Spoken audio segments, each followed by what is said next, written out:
These are the possible starting redshirt freshmen for the Sun Devils in 2024. You are Locked On Sun Devils, your daily podcast on the Arizona State Sun Devils, part of the Locked On Podcast Network, your team every day.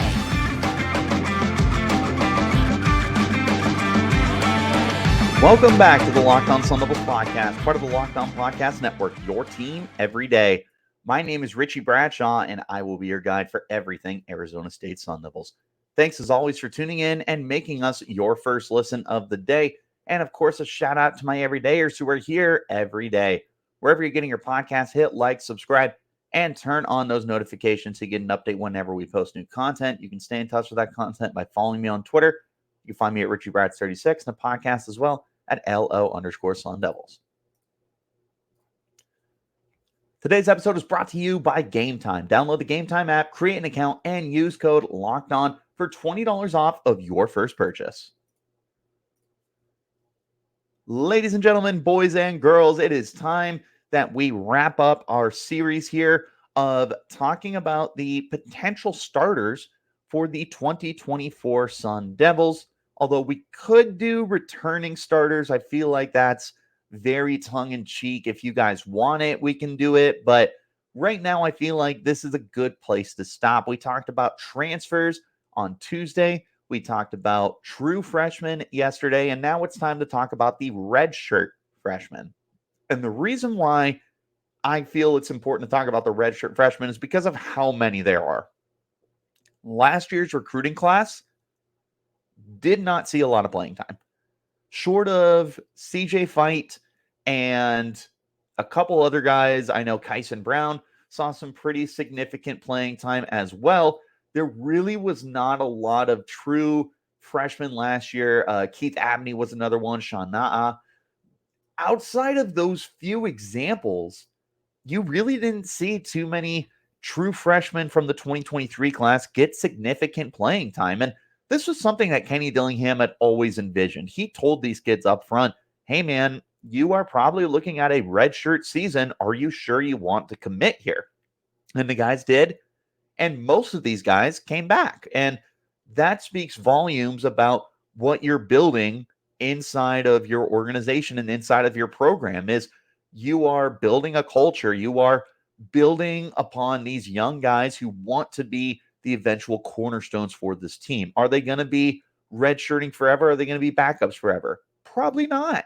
You're probably looking at these guys to eventually take on significant key roles with the team. But while you're trying to build your culture, yeah, Kenny Dillingham and the Sun Devils are absolutely going to be aggressive in the transfer portal, which is what we've seen his 2 years here.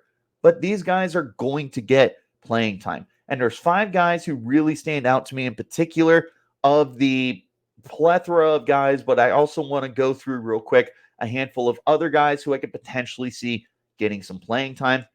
The first of which is kicker Karsten Kiefer. He is not the biggest guy in the world at 5'9", but he is potentially going to be in line for a starting role. And the reason why I could see that happening is because Arizona State is going to have a kicking competition. One of the guys I brought up as a potential starter for the incoming transfers was kicker Parker Lewis. He's a Valley kid. He's had some success at USC, was not seen during his time at Ohio State, but he is stopgap, just like Dario Longhetto was last year, which is why Karsten Kiefer could potentially assert Parker Lewis, especially if he struggles, to be the starting kicker for the team. Is you could have Kiefer for the next 4 years or 5 years or however long his eligibility lasts for. He's absolutely got a chance to be the starter. But as of right now, you're going to be going with the veteran guy who is coming in as a transfer and is expected to be the starter. That's who you're rolling with more than likely. But do not be surprised if the kicking competition is very intense in the offseason, in spring camp, in fall camp, and training camp. Wherever it might be, Karsten Kiefer is probably going to be working on himself. You're also going to be looking at a lot of defensive players here. We can start with the interior linemen where you've got Kyran Bourda, who I would not be surprised if he really saw a significant increase in his playing time. 6'3", 295, the Sun Devils have decent depth along the defensive interior, but there's definitely a lot of room to continue growing. This is where I think Kyran Bourda could see some more playing time. And yes, you've got some big guys. Jacob Kongaika is coming in. Jeffrey Clark is coming in. There's isn't there another defensive lineman that was coming in? JP Dieter is coming in. You've got several freshmen. Like, there's going to be good competition, but Kyran Bourda is somebody that I was paying attention to during last season or last off season. He was someone that caught my attention. He's definitely going to be someone I'm paying attention to.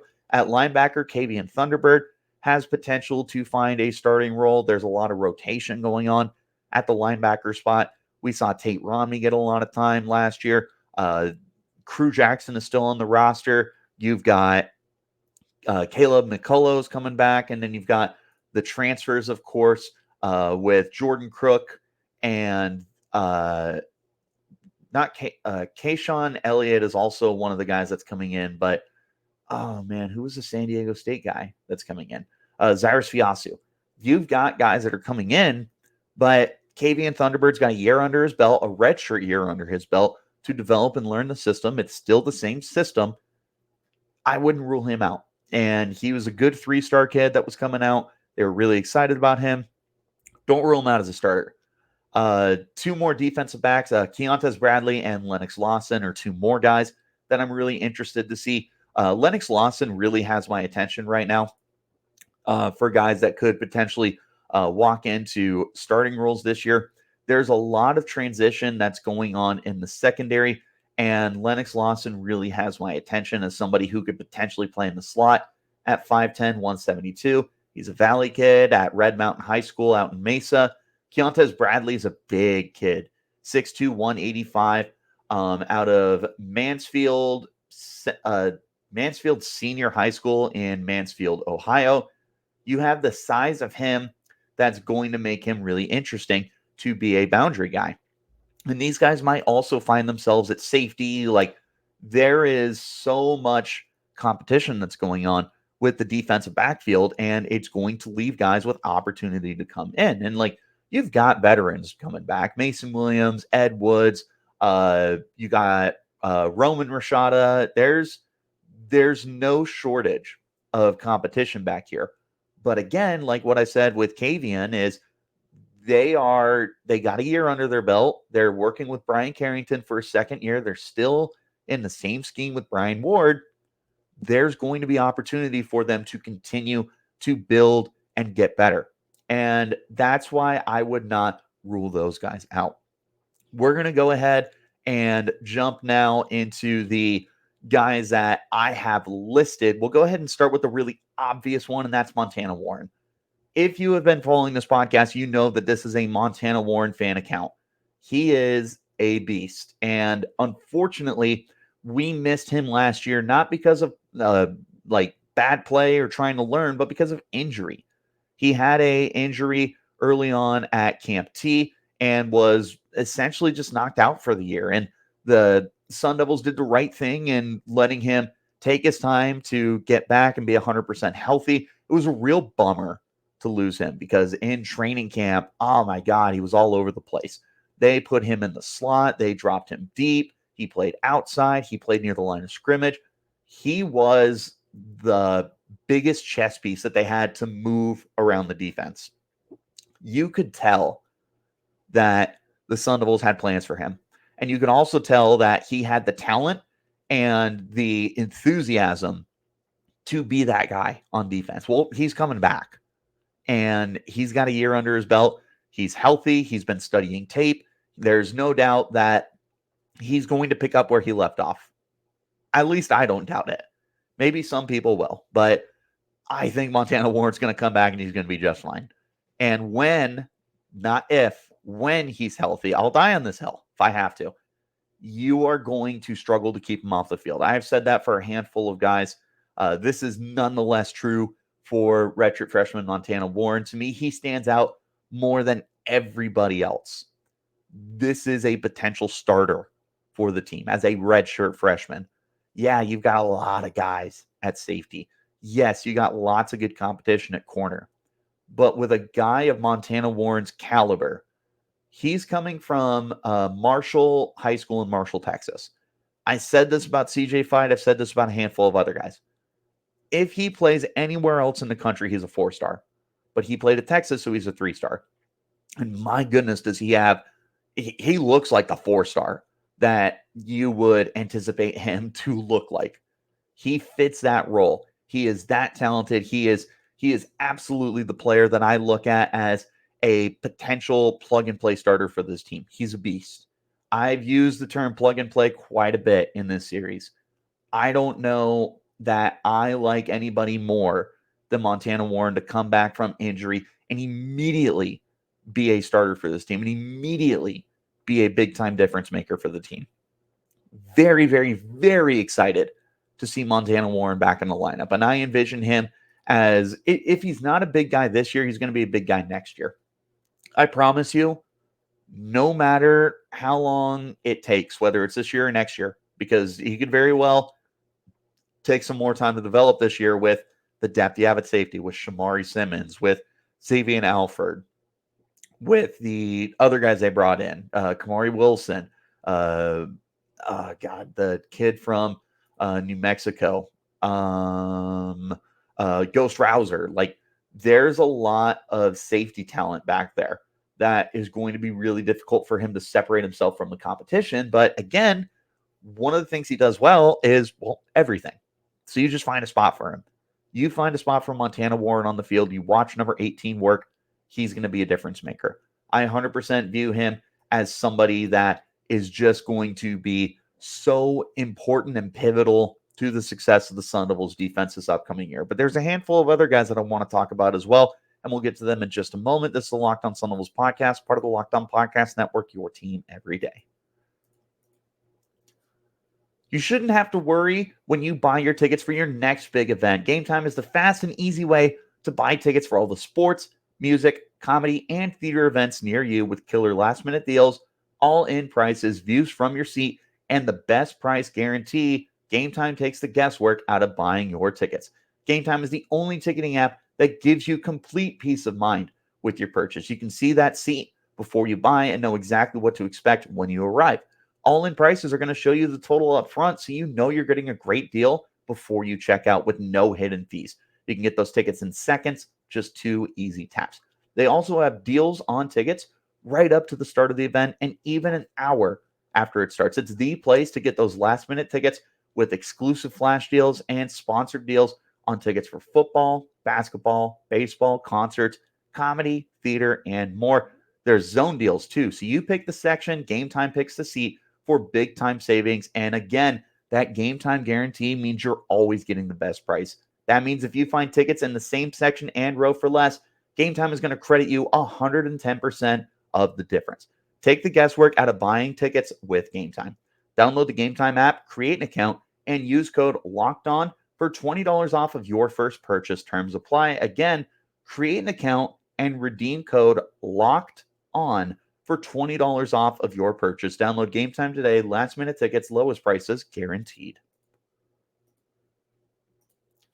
I appreciate you guys, as always, for tuning in and making us your first listen of the day. A special shout out to my everydayers who are here every day. I also want you guys to check out the Locked On Sports Today 24/7 streaming channel on YouTube. So if you missed big news like Bill Belichick parting ways with the Patriots, well, don't worry, we got you covered. It's all the biggest stories. It's our national shows. It's covering every league. So you got football, basketball, hockey, and baseball.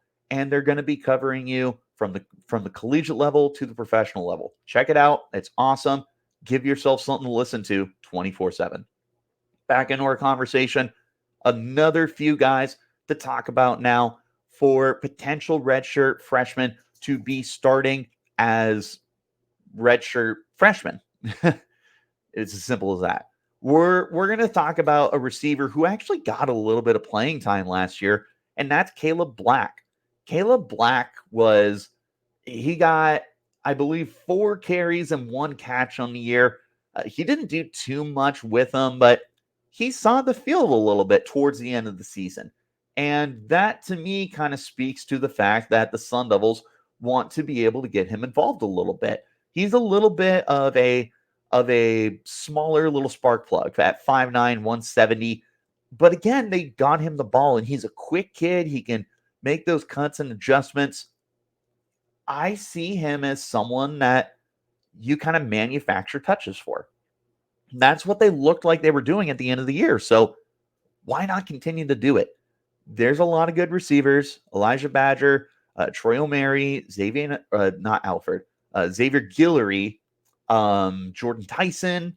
There's plenty of receivers on this team. There's also guys like Raleek Brown that you're going to manufacture touches for. But again, they were already doing that with Kaleb Black. So why not continue to do that with Kaleb Black? Again, he's a little spark plug for you. You just find a way to get him the ball, and he's going to do something with it. In a Kenny Dillingham offense that is so focused on being explosive, being unpredictable, and not having any kind of, I wouldn't call it consistency, but it's very unorthodox. You are going to get guys that are going to make the most of their opportunities, and Kaleb Black fits that kind of role for you. He absolutely looks like the type of player that you just give him the ball and let him do something with it. I would not be surprised if he carved out a little niche with the team. Now, I'm not saying 60 touches. I'm not saying 50, 40, 30, 20. But I do see him as someone that you're going to see get more involved as the season progresses, similar to what you saw this last year.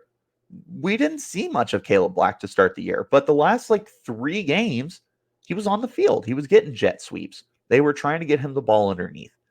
He didn't have a ton of snaps or a ton of catches, but they got him on the field.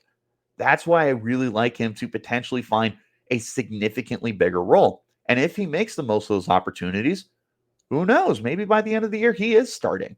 Maybe this is one of the key players that they see as part of the future of this program. Don't sleep on him. Don't sleep on number 17. They're going to get the ball in his hands in more ways than one. I don't know how his prowess is as far as a returner goes, but who knows? Maybe they just want to find ways to get him the ball. Have you noticed that theme? Get him on the field. I anticipate them to be doing that. Another guy I want to talk about on offense is Colson Arends. Tight end, redshirt freshman, 6'4", 245. Here's the thing with Colson Arends. He didn't get on the field last year. That's understandable when you consider the turmoil that the offense was going through and the fact that really your top 3 tight ends were, for the most part, seeing the field as healthy as they could. Yes, Jalen Conyers was banged up a little bit. I know Messiah Swinson wasn't out there for 100% of the snaps, but between those two and Bryce Pierre, Ryan Morgan too, it's difficult to find yourself on the football field. Colson Arends was one of the guys who suffered from that. But now look at the position. Messiah Swinson's gone, Ryan Morgan's gone, Jalen Conyers is gone. Colson Arends is one of the few guys who's returning, along with Bryce Pierre, Jaden Fortier, who I really love, but I left off of my starting freshman list because he is dealing with an ACL surgery. There is a wide open opportunity for Colson Arends to come in and be a potential starter for the team. The Sun Devils really like rotating their tight ends, and Kenny Dillingham especially really likes to incorporate the tight end in his offense. It's one of the reasons I believe that Bryce Pierre is going to be a big-time breakout candidate for the team. I really think that Bryce Pierre is going to end up having not only a career best season, but just a really standout season for the Sun Devils. I'm not going to go all in like I did with Jalen Conyers, but I do really like Bryce Pierre. But beyond him, there's a lot of question marks, and this is where Colson Arends can really capitalize on that. Colson Arends can come in and potentially be tight end too. There's an opportunity there, man. It's not like there's a ton of bodies that are coming into the tight end position.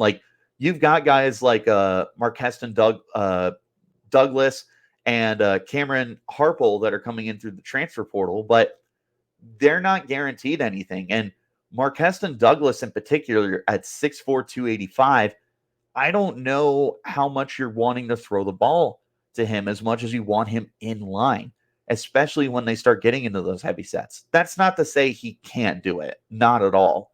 But Colson Arends has every opportunity to be a starter right now for this team and have every opportunity to strut his stuff, show off what he can do, and play ahead of those other guys.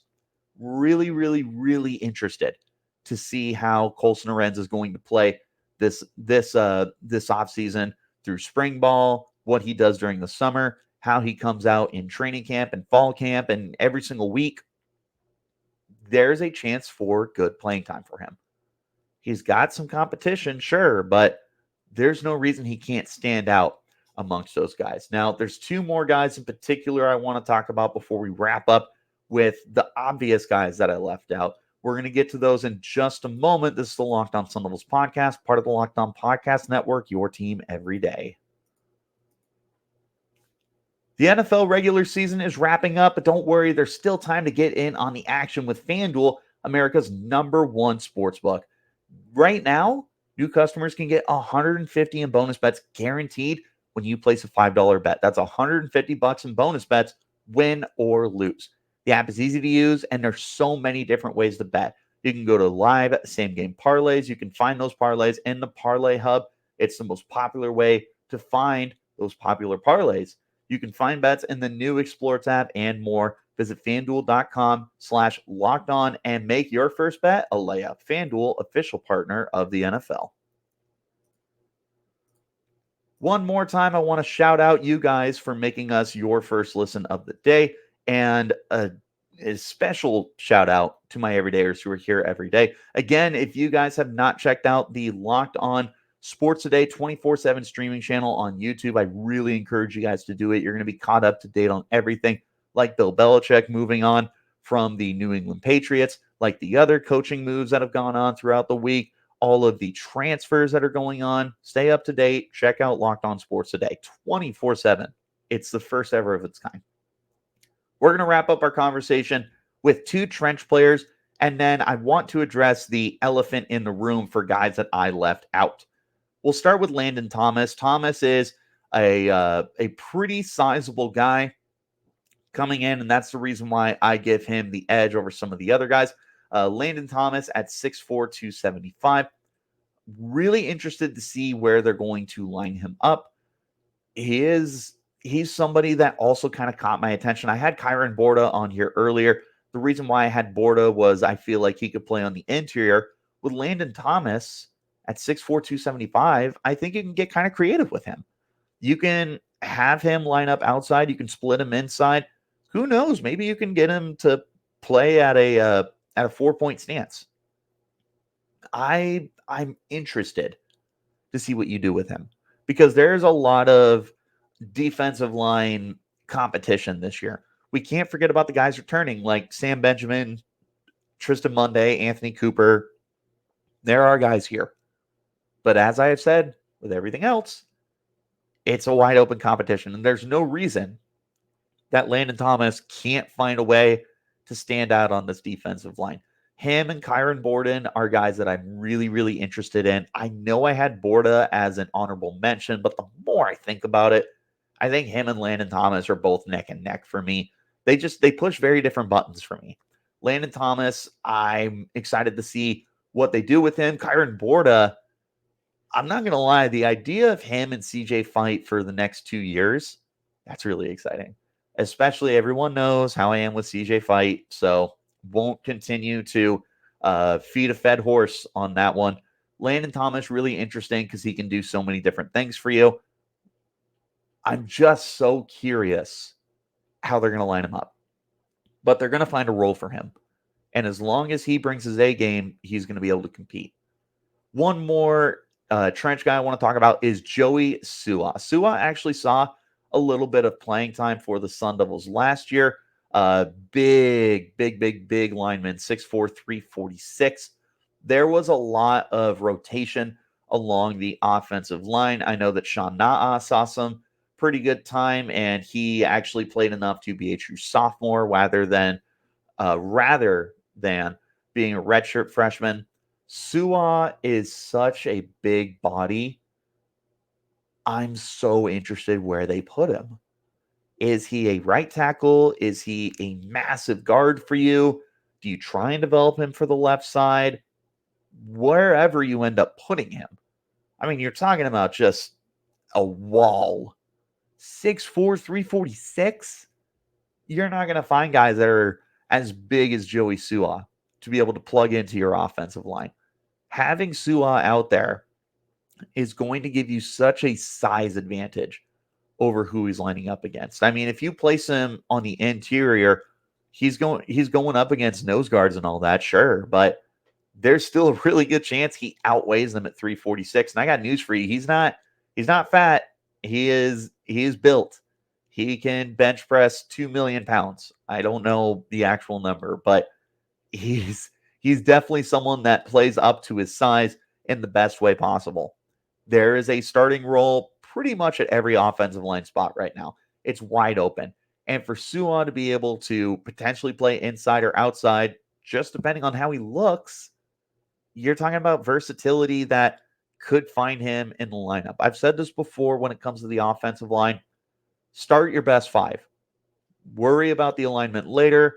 I understand that that's not very traditional, but I am very much of the opinion that you put your best 5 linemen out there, figure it out later. Besides center, you really need a good center. Like, you can't have a left tackle snapping, neither here nor there. More often than not, 90% of the time, find your best 5 guys. If Sua proves to be one of the best 5 guys, why would you keep him off the field? Why would you force your hand with veteran guys? Yeah, they brought in a lot of interior pieces, a lot of interior offensive linemen, both through the recruiting class. They brought in some guys through the transfer portal. You've got guys that are returning. Yeah, there's plenty of competition. But Sua has a leg up in terms of the athleticism and the size department. You can't teach that stuff. So as long as he brings his A game as a player, why not? Why not be a starter? Pretty much balls in his court. Those are the 5 guys who stand out to me. Those are 5 guys that I want to mention as honorable mentions. But I do want to address the elephant in the room, and that is the redshirt freshman quarterbacks, Jaden Rashada and Sam Leavitt. The reason why I left them off this list is because Rashada is the starter until further notice, and Sam Leavitt is going to have a lot to prove to be able to get to that point. Because they're quarterbacks, only one of them is starting. And it's very obvious who the starter is now, and that's always subject to change. If Rashada plays bad and Leavitt plays amazing, you're going to roll with Leavitt. But until we get a more concrete picture of what Leavitt brings to the table, yeah, I'm going to roll with Rashada. And because of that, this is a best chance to start, not a basically guaranteed to start. That's where I'm at with them. That's the reason I left them off the list. Maybe I should have included them. Totally subjective, up to you guys. But that's the reason why I left those 2 redshirt freshman quarterbacks off of my list. There's a reason that I went with those other 10 guys to highlight, and there's plenty of other guys to go over as well, guys that we just don't have time for. Corbin Hendricks, Magnum West, Isaac Stopkey. You even have the long snapper, Cole Marzalek. Like, there's plenty of guys to take a look at. But those are essentially 12 guys who stand out to me. I want to know which red shirt freshmen you guys are looking forward to, who you think can start. Let me know in the comments. You can hit me up on YouTube. You can find me, You can find me on Twitter at Richie Bradshaw36 and the podcast as well at LO_Sun Devils. But wherever you're getting your podcast, hit like, subscribe, turn on those notifications so you get an update whenever we post new content. And of course, a shout out to my everydayers who are here every day. I appreciate you guys as always for tuning in. We'll be back again tomorrow. We've got some basketball to cover. We still have plenty of off-season stuff to cover. If there's anything that you guys are interested in hearing, let me know. I'm thinking about starting up the mailbags again. So if we get enough traction on those, I would love to answer your guys' questions. Let me know what you guys want to see, though. I'll see you next time. Until then, you keep it locked right here on Locked On Sun Devils.